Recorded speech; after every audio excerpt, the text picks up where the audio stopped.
انہی کی نظر کرتا ہوں یہ مطلب عطا پھر ایسا کوئی میرے کارواں کر دے، عطا پھر ایسا کوئی میرے کارواں کر دے، ہر ایک راہ گزر کو جو کہکشاں کر دے. کیا کہنے، عطا پھر ایسا کوئی میرے کارواں کر دے، ہر ایک راہ گزر کو جو کہکشاں کر دے، اور وہ جس ندی میں اتر جائے راستے بن جائیں، وہ جس ندی میں اتر جائے راستے بن جائیں، وہ جس زمین سے گزر جائے آسماں کر دے.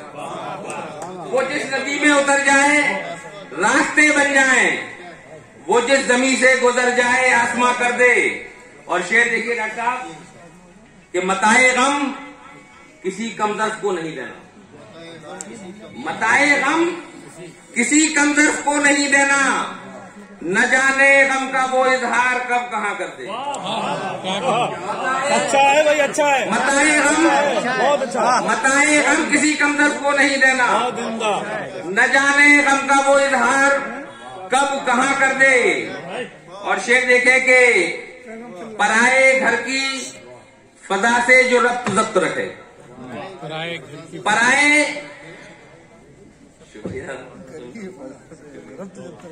پرائے گھر کی فضا سے جو ربط و ضبط رکھے، پرائے گھر کی فضا سے جو ربط و ضبط رکھے، تو اس چراغ کو یارب دھواں دھواں کر دے.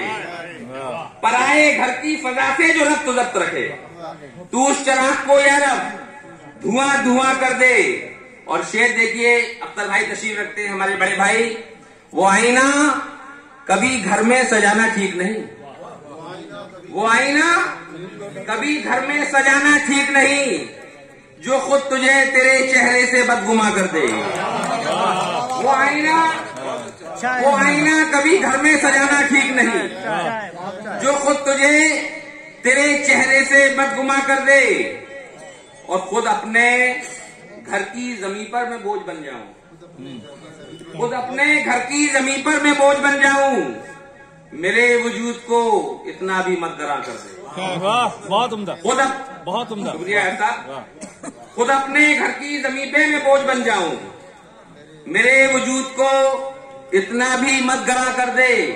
اور غزل کا مقطع ہمارے شہر کی معزز شخصیت جناب ظہیر ٹھیکیدار تشریف رکھتے ہیں.